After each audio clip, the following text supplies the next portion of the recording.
Deschutes Public Library, and I'm here today to share with you a really simple yet very interactive activity that you can make and do with your kiddos at home. So what you need for this project today is a paper plate. That works best, but if you have any kind of cardboard that you can make into a circular shape, maybe a thick cardstock, that could work as well. You'll need clothespins or something that clips. So maybe if you've got big paper clips at home, that could work too. You'll need something to color with. I've got crayons here today, but you can use markers or color pencils. And you'll need a permanent marker. I'm going to use a ruler for my project because I'm not the best at drawing straight lines, but a ruler is not necessary. So the first thing we're going to do is take our circular object, whatever you decided to use. So I'm going to take my paper plate here, and I'm going to use the ruler to divide the middle section into 8 different quadrants. So kind of like a pizza pie. And like I mentioned, I'm not the best at drawing lines, so we'll see how it comes out. It doesn't matter if it's perfectly even. So I'm going to go down the middle and across first. So it kind of looks like a giant plus, like that. And then next I'm going to go diagonal, so both directions.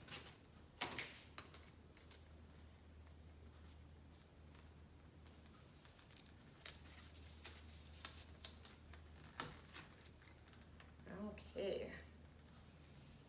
This is better than how I cut my pizza or pie at home. So I've got 8 different sections here. In this next part, you can have your kids help you with. We're going to use our coloring utensil to color in each different piece of this pie. And you can choose whatever 8 colors you want to use today. This project can be done with more than 8 sections, but 8 works really well with the size of my circle that I'm working with. So choose whatever 8 colors you want. And since I'm just doing a demonstration, I'm just gonna color them in.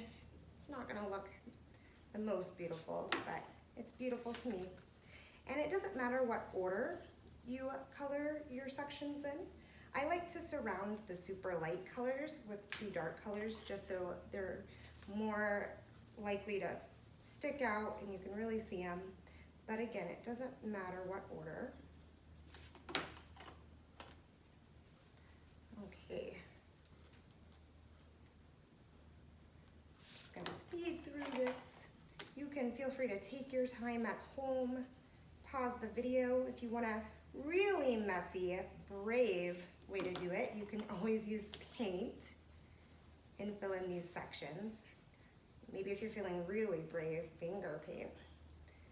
But in that situation, know that there might be some overlap. I would expect that. Okay, and I'm down to my last color here. And I have every section filled in, not perfectly, but filled in. And you can see that I've got 8 different colors. I chose today to work with purple, orange, pink, green, yellow, blue, red, and brown. You can choose any 8 colors. I like to think of things that I see on my everyday walk outside or when I look out the window, depending on the season, what colors I might see. This is a really fun activity to do in fall too, using completely different colors, all of those nice bright autumn colors that we might see. But these are my 8 colors for today. And the next part here is I'm going to take our clips and I'm going to need 8, 1 for each color. And I'm going to clip it right above that color, around my circle. So I'm going to clip them around my plate so that every color has a clip. Ta-da! And the next part is the really fun part. You and your kiddos get to take a scavenger hunt and look around outside for different colors that you might see. So you're looking for things to match your color wheel. I had the pleasure of doing a quick scavenger hunt just outside today, and I found lots of different colors that were happening. I saw some browns in the trees. I saw lots of green. Found some orange and some yellow, all sorts of colors. You can explore the world around you and see how bright and beautiful it can be. So there are ways that you can alter this. If you have a super young kid that you're trying to maybe work on the concepts of colors, this works really great if you just have your basic color wheel, and you can look around even inside or maybe at the supermarket as you're looking at those fresh fruits and veggies. You can have your child pick what color they see in front of them. So maybe you see some really delicious oranges, and you have your kid pick what color they think it is and clip that clip right above. So it's a great way to practice the colors.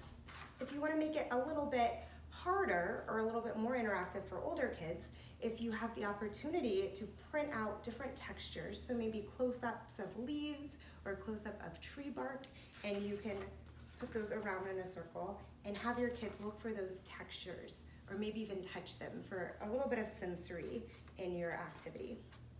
So those are some different ways that you can use a color wheel at home. Like I said, it's very, very simple, but it's super interactive. And I'm so happy that you can join me today. Until next time, have a wonderful day.